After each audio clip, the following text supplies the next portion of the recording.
বৈষম্যবিরোধী মামলার আসামি তরিকুল ইসলাম রুবেলকে শেল্টার দিচ্ছে ওসি মাঠপাড়িয়া আব্দুল্লাহ আল মামুন। এমন অভিযোগ স্থানীয় প্রবীণ বিএনপি নেতাকর্মীদের।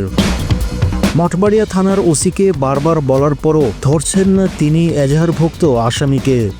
স্থানীয় বিএনপি ৩ নং ওয়ার্ডের সাবেক সাধারণ সম্পাদক এমন অভিযোগ তুলেন ওসি মঠবাড়িয়ার বিরুদ্ধে। প্রশ্ন উঠে আসামির ছোট ভাই পুলিশ সদস্য পিরোজপুরের সাবেক অবৈধ সরকারের বিনা ভোটের এমপি আওয়াল চাকরি দিয়েছে মুক্তিযোদ্ধার কোঠায়। সে চাকরি নিয়েও স্থানীয় মানুষের প্রশ্ন। ছাত্রদলের কর্মী তুষার খানকে ইউনিয়ন বিএনপির সাবেক সভাপতি মিজানুর রহমান তালুকদারের সাথে বিরোধ থাকার কারণে এই মামলার এজাহারভুক্ত আসামি না হলেও টাকার বিনিময়ে চালান হয়েছে তুষার খান। ওসি মাঠপাড়িয়া আব্দুল্লাহ আল মামুন মিজানুর রহমানের কথায় তুষার খানকে মিথ্যা মামলায় গ্রেপ্তার করান। মাঠবাড়িয়া থানার ওসিকে দিয়ে তাহলে এজাহারভুক্ত হয়েও ওই আসামি কেন ধরা হচ্ছে না? এজাহারভুক্ত আসামিরা ঘোরাফেরা করলেও গ্রেপ্তার হচ্ছে না, অথচ সন্দেহভাজন ১৬,০১৭ জন গ্রেপ্তার করে এ মামলায় জেল হাজতে পাঠায়, যার মধ্যে অনেকেই নিরপরাধ সাধারণ মানুষ। বিএনপি সাধারণ কর্মী নিজস্ব শত্রুতার কারণে মোটা অঙ্কের টাকার বিনিময়ে মাঠবাড়িয়া থানার officers in charge Abdullah Al মামুনকে manage করে নিরীহ মানুষকে ফাঁসানো হয়।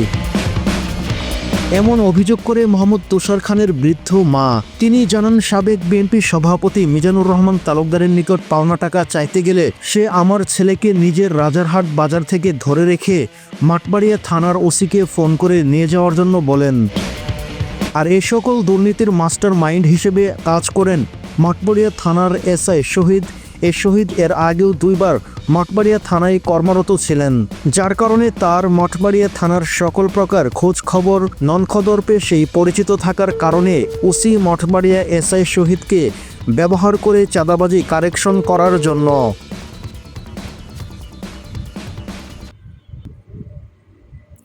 আসসালামু আলাইকুম। আসসালামু আলাইকুম। ওয়ালাইকুম আসসালাম। ভাইজান, আমি মোহাম্মদ নিজামুদ্দিন হারুন বলছিলাম, দৈনিক সরেজমিন বার্তার ক্রাইম রিপোর্টার, ঢাকা থেকে। ভালো আছেন? জি আলহামদুলিল্লাহ ভালো আছি। ভালো আছেন ভাই? জি, এসআই শাহিনুর ভাই বলছেন?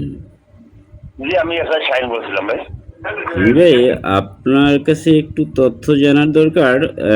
মামলা নাম্বার 37, তারিখ 26/4/2025, ধারা 143, 341, 323, 427, 436 প্যানেল কোড। এই যে বাদী হলেন আসাদুজ্জামান সোহেল, এই মামলাটার ইনভেস্টিগেশনকারী অফিসার কি আপনি? জি সরি আমি ভাই। ও আচ্ছা আচ্ছা আচ্ছা, এই মামলাটা এখন কি অবস্থায় আছে? এটা কি আপনারা চার্জশিট দিয়ে দিয়েছেন না এখনো দেননি? না ভাই, এই মামলাটা আছে এই যে রাজনৈতিক মামলা 2018 সালের অকারেন্সের যেমন টাইম দিয়া মামলাটা রুজু, এটা রাজনৈতিক মামলা। এই যে আসাদুজ্জামান সোহেল এ হচ্ছে মঠবাড়িয়া উপজেলা স্বেচ্ছাসেবক দলের আহ্বায়ক। জি, উনি আর কি এই মামলাটা করছেন আর কি। আচ্ছা, আর একটু ডিস্টার্ব করি আপনাকে।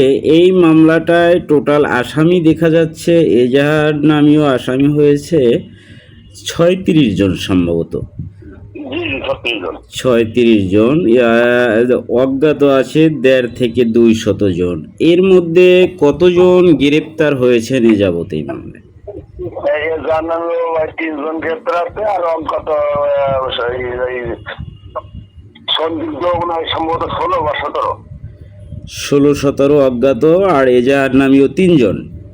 জি জি জি। আচ্ছা আচ্ছা আচ্ছা, এলাকাবাসীর একটা অভিযোগ আছে আপনার এই মামলা নিয়ে, যে এখানে কিছু নিরীহ লোককে আসামি দেওয়া হয়েছে। আপনার এই বিগত 2-2.5 মাসের ইনভেস্টিগেশনে এরকমের কিছু আপনার নজরে আসছে কিনা? ভাই আসলে এখনো তো তদন্তাধীন বিষয়, তো আসলে তো ভাই এখনো ওইভাবে বলতে পারবো না। বিভিন্ন জনের মতামত অভিমত ব্যক্ত করে, এখনো সেরকমের তদন্তাধীন বিষয় তো ভাই এখনো ওইরকম বলতে পারবো না ভাই।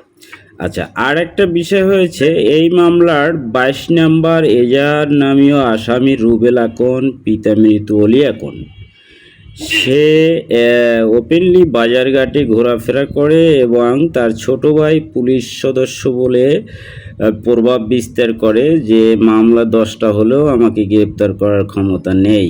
এই ঘটনাটা আপনার জানা আছে কিনা? না ভাই, এরকম হয়তো জানা নেই। আমি এই যে আমার মামলা যে পাতি, হুম। ওনার সাথে আমার 10-15 মিনিট আগেও কথা হয়েছে। ওনাকে নিয়ে আমি বসছিও। তিনিও মামলাটার আসামি বিষয়ে খোঁজ খবর রাখেন এবং ওনারও কিছু সোর্স দেখানো আছে, আমারও যে হয়েছে আমারও ব্যক্তিগত সোর্স দেখানো আছে যে রুবেল যে আছে এরকম আমার এখনো নলেজ থাকতে পারে। আমি এখন তথ্য পাই নাই। আর যেটা আপনি বললেন যে আরো 10টা মামলাও কিছু করতে পারবে, এরকম নলেজ বা তথ্য নেই। করার সুযোগ হলো আমি যদি পুলিশ অফিসার হই, যদি আমার নামে মামলা থাকে আমি তো অপরাধী হই, আমি নিজের কথা বলতে পারি না। আর সাধারণত সাথে পুলিশের ভাই, তাই না? যদি যেহেতু আমাদের সংবিধানে লেখা আছে আইন সবার জন্য সমান।